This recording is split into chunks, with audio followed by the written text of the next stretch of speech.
ইকবাল আহমেদ, তিনি বাংলাদেশের একমাত্র চিংড়ি আমদানিকারক এবং তার আরো রয়েছে হোটেল, রিয়েল এস্টেট ও জাহাজীকরণ ব্যবসা। বর্তমানে তার সম্পদের পরিমাণ ২,০৩৩,৭৫,০০,০০০ টাকা। রাজীব আলী, তিনি সিলেটের চা লিমিটেডের চেয়ারম্যান। এছাড়া বীমা কোম্পানি, ব্যাংক ও ব্যবসা প্রতিষ্ঠানের সাথে তিনি যুক্ত। তার সম্পদের পরিমাণ ২,০৬৫,২৩,০০,০০০ টাকা। গিয়াসউদ্দিন মামুন, তিনি বাংলাদেশি রাজনীতিবিদ ও ব্যবসায়ী। তার সম্পদের পরিমাণ ৩,২৪২,২০,০০,০০০ টাকা।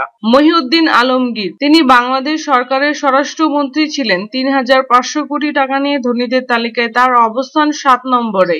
আহমেদ সোবহান, তিনি বসুন্ধরা গ্রুপের চেয়ারম্যান। তার সম্পদের পরিমাণ ৪,৫২,৭৫,০০,০০০ টাকা।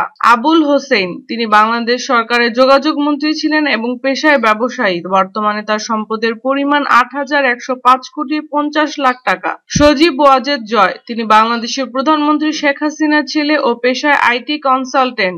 তার সম্পদের পরিমাণ ৮,২০০ কোটি টাকা। তারিক রহমান, তিনি বাংলাদেশ জাতীয় পার্টির বর্তমান ভাইস চেয়ারম্যান। ১২,১৫৮,২৫,০০,০০০ টাকা নিয়ে ধনীদের তালিকায় তার অবস্থান তৃতীয়। মুসা বিন শমশের, তিনি ড্যাটকো গ্রুপের চেয়ারম্যান ও আন্তর্জাতিক অস্ত্র ব্যবসায়ী। তার সম্পদের পরিমাণ ১৬,২১১ কোটি টাকা। সালমান এফ রহমান, তিনি ঔষধ কোম্পানি বেক্সিমকো গ্রুপের চেয়ারম্যান। ৪৪,৫৮০ কোটি টাকা নিয়ে বাংলাদেশের ধনীদের তালিকায় সবার উপরে ১ নম্বরে তার অবস্থান। যদি আমাদের ভিডিওটি ভালো লাগে তাহলে অবশ্যই লাইক করার জন্য অনুরোধ রইল। ধন্যবাদ।